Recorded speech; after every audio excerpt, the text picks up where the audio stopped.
que quitó la vida casi no sé, pues, cientos de miles, millones de personas en Europa y no podían pararla. Los niños llegaban, muchos de los niños, cientos de niños morían a muy temprana edad. Y había una pobreza franciscana y lo peor que la fe que la iglesia de aquel tiempo promulgaba y la oferta que tenía para el hombre era el cielo. Después de todas las miserias en este mundo hay una oferta, el cielo. ¿Y quién lo otorga? La iglesia. ¿A través de cómo? De sus medios de gracia.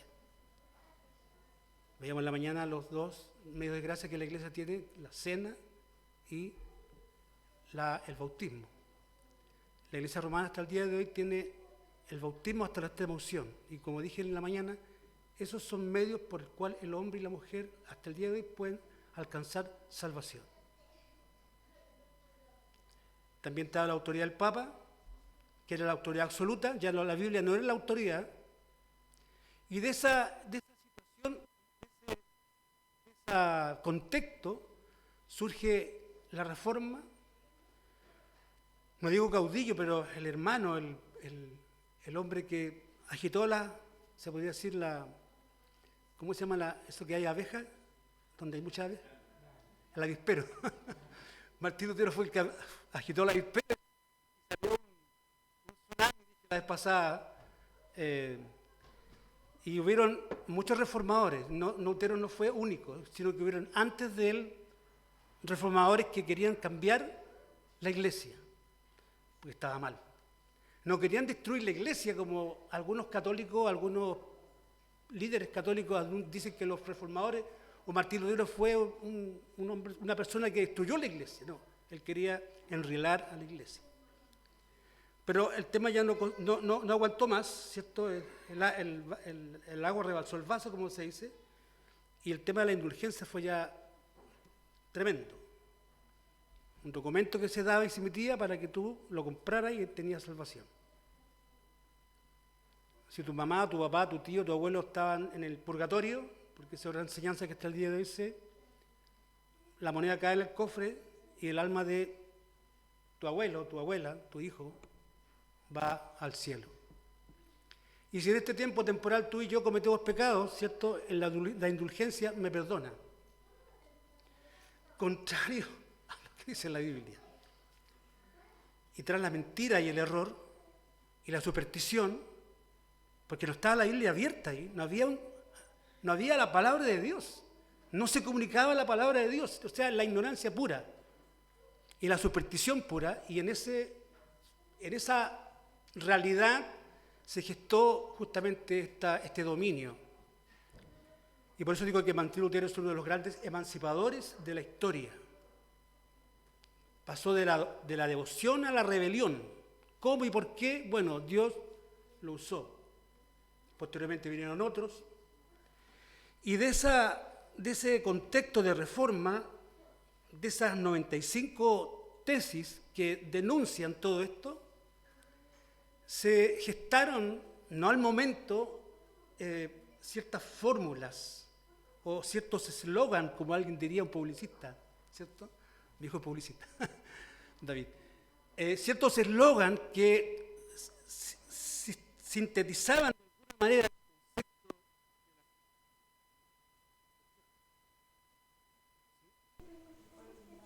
ya hemos dicho que son las 5 sotas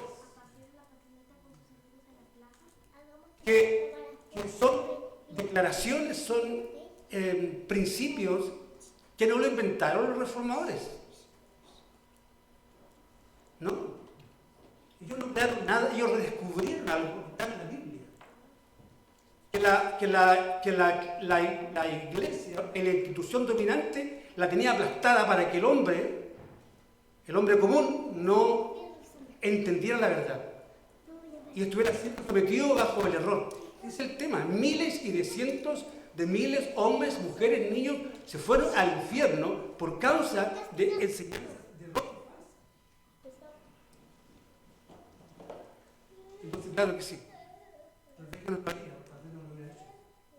Pero si el Señor tomó un trono y lo usó para un momento. Bueno, y digo que se gestaron 5 principios que se podría decir que son el corazón de la reforma, y se parte primeramente con el principio de sola escritura, y después viene el principio de sola gracia, solamente por la gracia, hermano querido, gracias, que solamente por la gracia de Cristo, solamente por Cristo somos salvos. Y digo esto, y es relevante porque uno piensa que esto es algo pretérito en el pasado, porque en el siglo XVI, nunca más, ahora todo está bien, todo está regulado, somos dirigidos por la palabra y estamos haciendo la voluntad del Señor. Pero hermanos, ¿saben qué? Está la chacra. La iglesia contemporánea es un saco, alguien diría un saco de gatos, ¿cierto? Hay tremendos errores y falsas enseñanzas que libremente, por esta cosa libertad de culto, ¿cierto? Libremente están siendo enseñadas por todos los medios. Entonces no ha cambiado el tema. Por eso un lema de la iglesia protestante o reformada es iglesia reformada, siempre reformándose, no reformándose para la sociedad actual, no como encajando, ¿cierto?, el evangelio a la sociedad actual o el pensamiento humano contemporáneo, sino que el creyente reformado tiene que siempre maximizar el pensamiento reformado. Por eso iglesia reformada, siempre reformándose, no que la sociedad te imponga, sino que la iglesia tiene que mostrar la verdad. En medio de un mundo, yo creo que una de las filosofías que ha afectado más, sobre todo a la iglesia, en los últimos 100 años, es la filosofía existencialista. Y la filosofía existencialista apunta a que todo es relativo y que no hay verdad absoluta y que la vida no tiene una esencia, sino que la vida hay que vivirla. ¿Cierto? Tu verdad es tu verdad y mi verdad es mi verdad. Entonces, esa doctrina ha dañado mucho, de gran manera al pensamiento que proclamamos como iglesia, el evangelio básicamente. Entonces salen estos postulados y estos principios para ayudar a la iglesia a través de la historia, y cuando la iglesia pierde estos, no digo símbolos, o materiales, ¿cierto?, que la iglesia ha emanado, como fue la Reforma, la iglesia se extravía. Oye, tú vas a internet y ves qué cantidad de errores.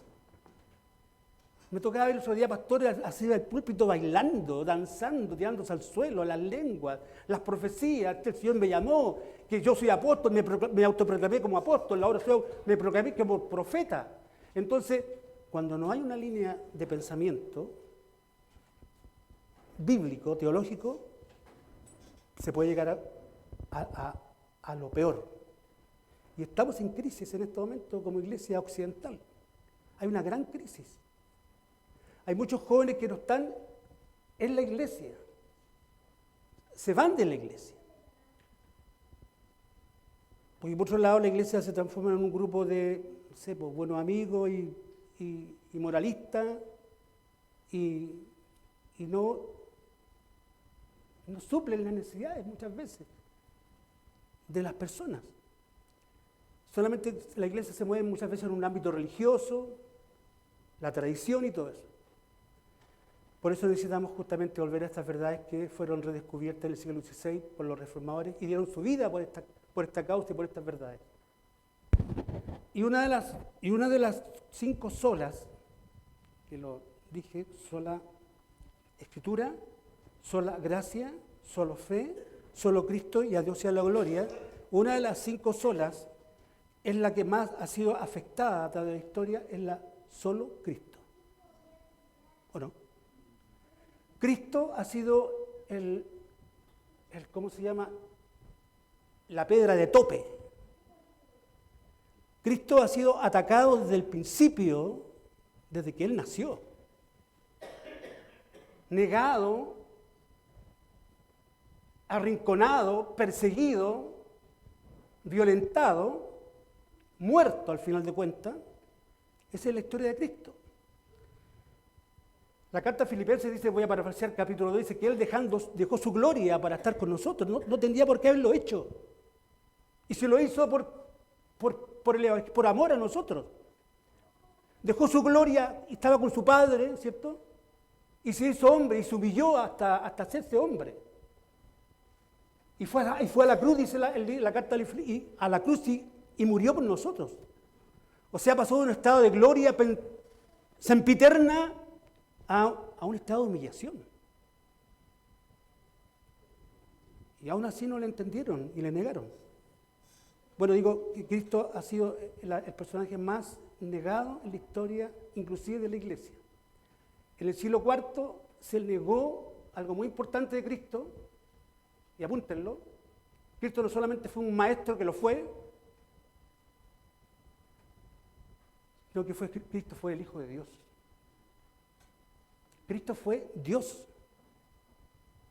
Y se le niega en el siglo IV, ya con esa idea de detrás ya, se niega la deidad de Cristo. En el siglo XX y XXI, al cual estamos nosotros también, se ha negado sistemáticamente su deidad. Entonces, Cristo ya no es importante, inclusive para la iglesia liberal, por ejemplo, niega la deidad de Cristo. Dice que Cristo fue un judío que vivió en el siglo I, ¿cierto? Que fundó una agrupación, le siguieron unos discípulos y formó una religión moral. Un buen hombre, un moralista. La Biblia dice que es el Hijo de Dios. Y cuando la Reforma, y con el lema de solo Cristo, ellos dijeron que no hay salvación fuera de Él. Que no eran los estatutos o las declaraciones del Papa, que hasta el día de hoy el Papa es soberano, tiene toda autoridad, tan igual y superior inclusive que la Escritura, pero los reformadores fueron y apuntaron a las fuentes donde Cristo es el Señor. Juan capítulo 14, Juan 4:14, ¿qué dice? Yo soy el camino, yo soy la verdad y yo soy la vida. El Evangelio, en ese sentido, es excluyente. ¿Por qué? Porque la verdad no es relativa. En un mundo relativo, donde hay muchas verdades, el Evangelio no es popular. No es popular. Primeramente, el Evangelio te dice que tú eres un pecador y que la ira de Dios está sobre ti. Porque eso es una parte del Evangelio. La mala noticia del Evangelio es que somos pecadores y estamos destituidos de la gloria de Dios, y eso para el hombre no es agradable, no es popular. Pero el Evangelio también tiene una buena noticia, dice que por gracia somos salvos por medio de la fe. Es tremendo, pero se parte con una mala noticia. Y por esa razón hay una constante negación de la figura de Cristo. Como decía, Jesús dijo y declaró, yo soy el camino, yo soy la verdad y yo soy la vida, y nadie va al Padre si no es a través de mí. No es a través de la manda, no es a través de la indulgencia, no es a través ahora del vaso de agua milagroso, no es a través del apóstol, autoproclamado apóstol, no es a través del profeta, no es a través de los libros de Elena de White y de los mormones, no es a través del libro de Barbama, de Buda, no es a través del Corán, no. El Evangelio, Jesucristo es excluyente. En un mundo donde se habla de la, ¿cómo se llama? Todos se juntan, la inclusividad, ¿eso es o no? Ayúdenme. En una sociedad inclusiva, este concepto como que irrita. Pero es así. Porque insisto, este mundo no es relativo, este mundo está gobernado. Y no está gobernado por la iglesia, ni por un emperador, ni por un papa, ni por... Este mundo está gobernado por Dios. ¿Creemos eso, no? ¿Creemos eso? ¿Creemos en que hay un Dios autorrevelado, autoexistente? ¿Creemos esa verdad o no? Amén. Pues si no creemos eso, mejor, no sé, pues cerramos la puerta de la iglesia y nos vamos para la casa. Es así de simple. Es por estas verdades fundamentales que los reformadores dieron su vida. Porque la verdad, el Evangelio no se mercantiliza, no se tranza. Jesús dijo, y fue categórico y fue claro, y para que nadie diga, pucha, nadie me contó, si alguno quiere venir en pos de mí, véelo como tú creas. Si alguno osa venir en pos de mí, niéguese a sí mismo. O sea, tenemos que dar todo por la causa de Cristo. El Señor nos demanda todo. ¿Estamos dispuestos a eso? Porque ese es el Cristo que habla en las Escrituras, ese es el Cristo todo suficiente que los reformadores proclamaron a todas partes. ¿Estamos dispuestos a negar nuestra vida por su causa? Y por eso cuando Él nos dice, y por eso digo que Cristo es todo suficiente para cada necesidad del ser humano, venid a mí todos los que estáis cargados y trabajados, que yo os haré descansar. El pecado agobia, ¿o no? El pecado mata, el pecado frustra. Veía estos días atrás, me quedo siempre en la noche viendo noticias o Discovery, cosas así, donde escucho la muerte de un joven que en Argentina se tiró de un tercer piso, un joven muy popular aparentemente, que se quitan la vida. ¿Qué les pasa? No tienen paz. Jesús dijo que Él era la paz. Mi paz os dejo, mi paz os doy, no como el mundo la da, sino como yo la doy. Y si esta verdad corriera como río, otras le conocieran, sería otra quizá la historia de ese joven. Truncó su vida. Y así cientos de miles de artistas, de políticos, de, no sé, filósofos. Está plagado de una falta en el hombre de propósito. Y el propósito final y único, solamente ¿quién lo da? Cristo. Yo soy la verdad, yo soy la vida. Si no tenemos la vida de Cristo, hermanos queridos, no somos nada. ¿Y por qué razón? Insistía el otro día, el domingo pasado, que uno de los grandes logros o objetivos de la Reforma Protestante fue una reforma espiritual.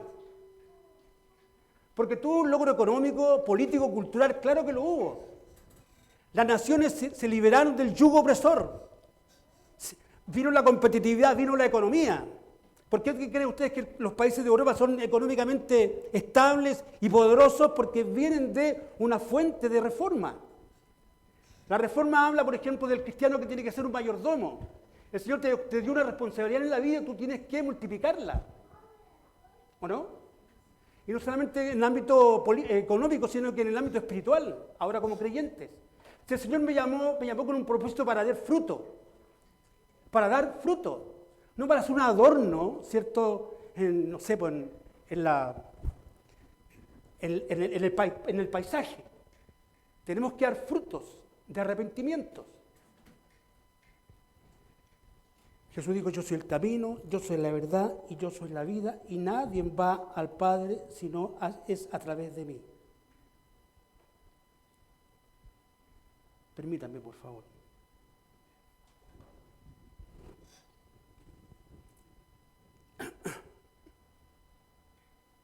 Voy a hablar justamente de unos textos que me van a servir para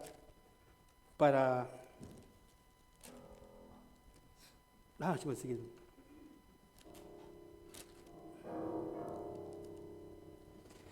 En cuanto a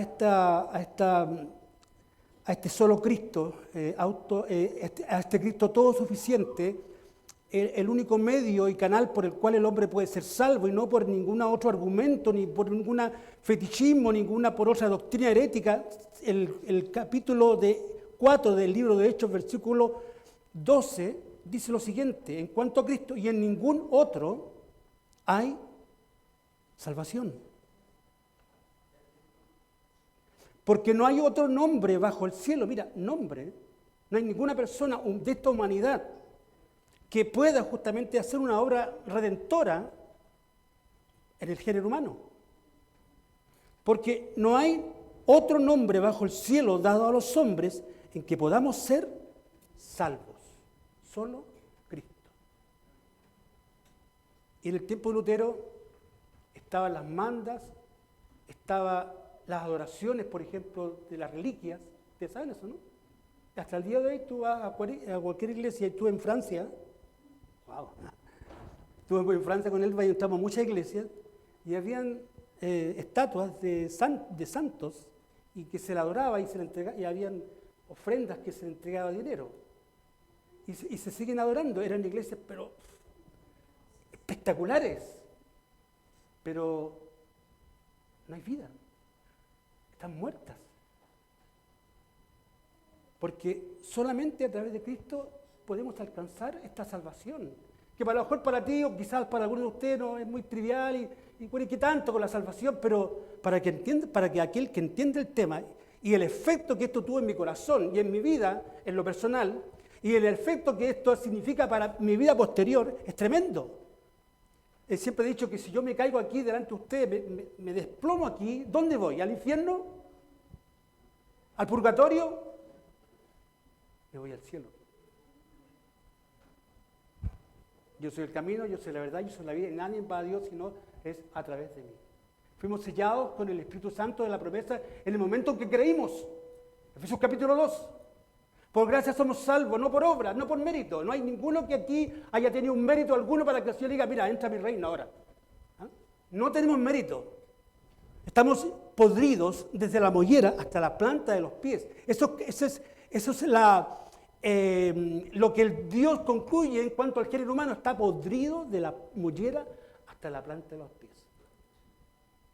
Me encanta cuando Jesús dice, bienaventurado en el Sermón del Monte, en la bienaventuranza, bienaventurados los pobres en espíritu. ¿Por qué? Porque de ellos será el reino de Dios. ¡Wow! ¿Sabe lo que significa pobres en el griego? Pobres es una palabra griega que significa teojos. No, yo no domino el griego, soy solamente algo que estudié nomás. Teojos, ¿qué significa? Teojos es una persona pobre, pero más pobre que los pobres. Una persona pobre que quizás tiene dinero para el día a día, es un pobre, pero este pobre que aparece en el Sermón del Monte, cuando Cristo viene a todos los pobres en espíritu, es una persona que no tiene ni siquiera para el día. Está en bancarrota. Y nosotros llegamos al Evangelio ¿cómo? En bancarrota espiritual, porque no hay ninguna virtud que tuviésemos para mostrársela al Señor y el Señor nos diga, entra a mi reino, nada. Estábamos en la total miseria. Y dice que esos pobres, en esa condición espiritual, cuando uno viene a Cristo o el Señor los llama, dice que somos bienaventurados. Porque no están nuestras chapas, no están nuestros títulos. No le podemos presentar nada a nuestro Dios, al Señor.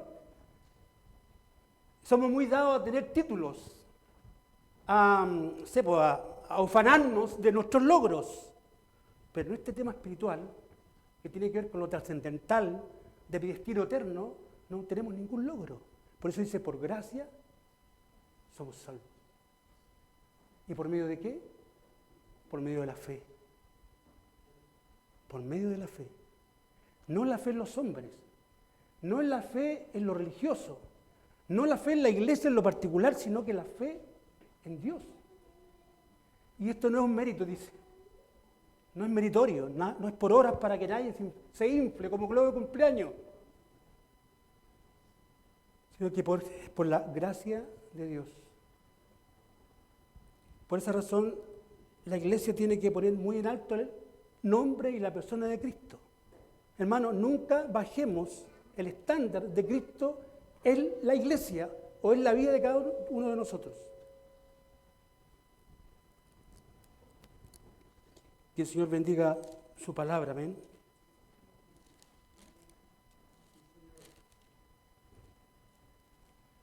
Me gusta la carta, como decía, y con esto termino, en cuanto a la suficiencia del Señor. La carta de Filipenses es una carta muy breve, es la carta del amor, yo diría, para que entendamos justamente el significado y el tremendo esfuerzo de Dios, ¿cierto?, en cuanto a nosotros, en cuanto a la salvación y en cuanto a su Hijo Jesucristo, que es el medio por el cual nosotros sí podemos ser salvos. Filipenses capítulo 2, versículo 5. El otro día lo veíamos en la clase de catecúmenos con la familia del hermano Wildo, la hija y su esposa, este texto, en cuanto a lo que significa, o lo que significó, o lo que sigue significando Cristo para la vida del ser humano, para el creyente ahora. Dice, haya pues en vosotros este sentir, o esta idea, o este pensamiento, que hubo también en Cristo Jesús. No en Pablo, no en el mundo religioso, sino que este pensamiento, este pensar que tuvo Cristo Jesús, el cual siendo en forma de Dios, y aquí está la divinidad de Cristo, aquí está el concepto de divinidad del Señor, en el cual siendo en forma de Dios, Cristo era Dios, y es Dios, no estimó el ser igual a Dios, no se aferró a ser igual a Dios, siendo Dios, y lo podía haber hecho. Él no le debía nada a nadie. No se aferró.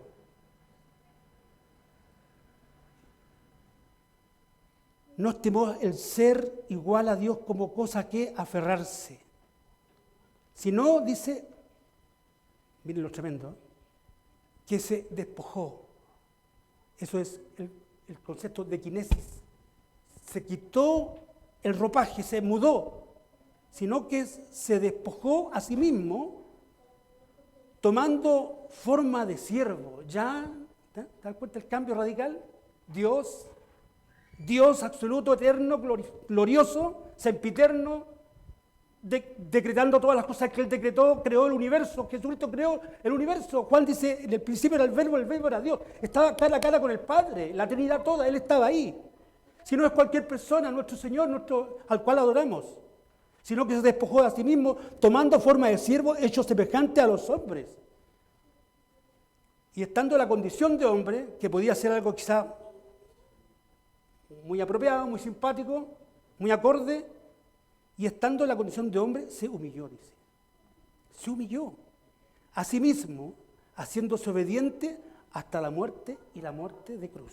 Vemos dos estados de Cristo aquí, el estado de gloria, que no debía haberlo dejado, pero si lo dejó por amor a nosotros, y el estado de humillación, no debía ser humillado, fue humillado desde la cuna, hermano querido. Uno que tenía un hotel ahí no lo dejó tener un lugar en el mesón, y tuvo que ir ¿dónde tuvo que ir? A un lugar donde estaban los animales, a un establo. Desde la infancia fue perseguido, fue humillado, ¿cierto? La opinión pública lo mandó a matar. El imperio justamente lo sentenció. Y al final colgó en una cruz. Pero resucitó. Amén. Porque era Dios. Resucitó porque era Dios. Dice que, esta carta dice que, y estando en la condición de hombre, se humilló a sí mismo, haciéndose obediente hasta la muerte, y noten, y muerte de cruz. ¿Se acuerdan que cuando Jesús estaba crucificado, habían dos malhechores? Y que se pasaron toda la jornada mofándose de él, burlándose de él, estando en la cruz, ambos, junto a Jesús. Y no sé en qué momento a uno le cayó la chaucha, ¿cierto? O entró en razón, o algo ocurrió, que le dijo, ¿hasta cuándo? Estoy parafraseando, ¿hasta cuándo molestas? Estamos aquí porque esa es nuestra condición, éramos malhechores. Por esa razón nos encontramos aquí, pero nada hizo. Este nada hizo. Y antes de morir le dice el preso, que tuvo un haz de luz, ¿cierto? Acuérdate de mí cuando vengas en tu reino. ¿Y qué le dijo Jesús? Hoy estarás conmigo en el paraíso. Dejó su gloria. Hermano, no lo minimicemos. Que esta historia sea la historia, que este relato sea el relato, que nunca se marchite de nuestro corazón y nuestro pensamiento. Este es el relato más maravilloso del mundo. No hay ningún relato, no hay ninguna historia que se le compare a esta historia de redención. ¿Y qué dice después?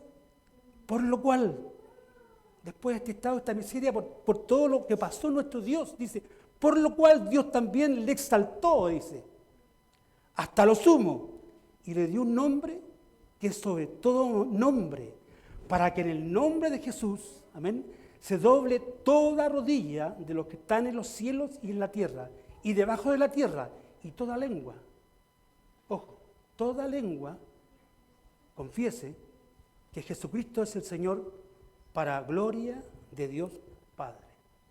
Por eso el reformador habló de, oye, no es el Papa, oye, no son la ofrenda, no es el catecismo, no. Aquí yo veo que hay otra verdad, y esa era la verdad esencial.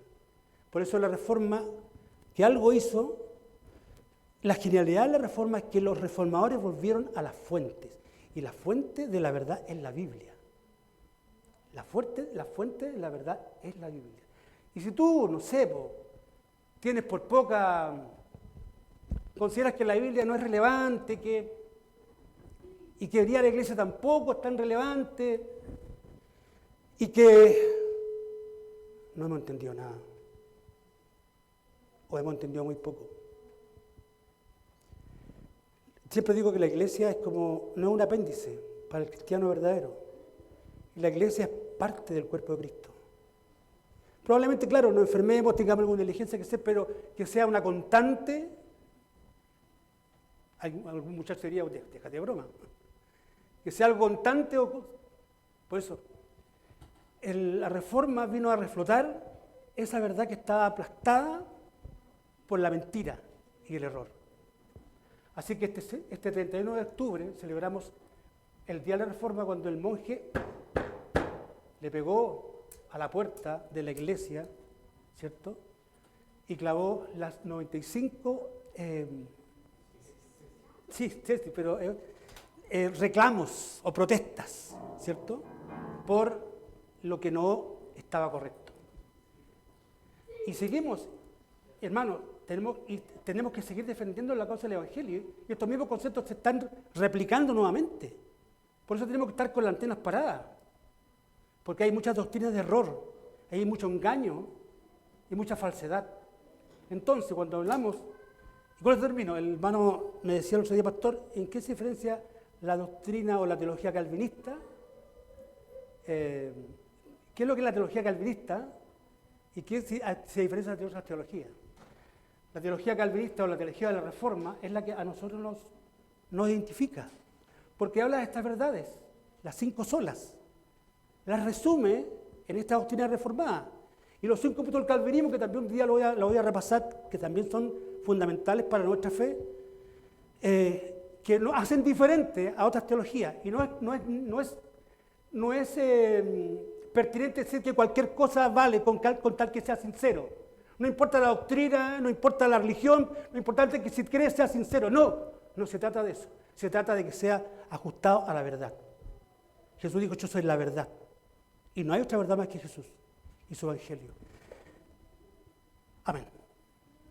Señor y Padre, te damos gracias porque como iglesia podemos celebrar también los hechos de nuestros hermanos en el pasado que han contribuido a esta causa y que han permitido que ahora nosotros podamos leer tu palabra, Señor, primeramente.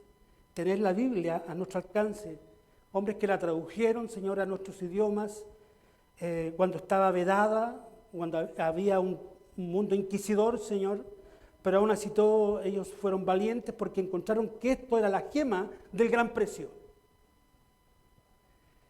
Y por esa razón te pido y te ruego que tú fortalezcas nuestra fe en la palabra, en la Escritura, que tú fortalezcas nuestra confianza en la gracia de Dios, no en las obras y en los méritos humanos para alcanzar lo que hemos alcanzado o que se nos ha dado por gracia. Que la fe sea, Señor, el medio por el cual sigamos almacenando y creyendo y empapándonos de tu verdad del Evangelio. Que Cristo sea el eje central de nuestra obra redentora, que a Él sea la gloria por los siglos de los siglos y que para ti sea la gloria, Señor, por todas las edades. Bendice a la iglesia y que podamos internalizar esto, Señor, que es tan y tremendamente importante en medio de una selva de creencias. En medio de una selva de creencias, donde todos dicen tener la verdad. La verdad eres tú, Señor. Y cuando la iglesia está inclinada a esa verdad y a la enseñanza de esa verdad, estamos cercanos y en lo cierto.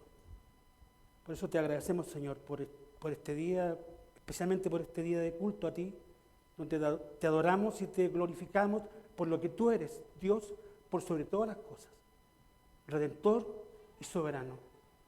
En el nombre de Jesús, amén y amén.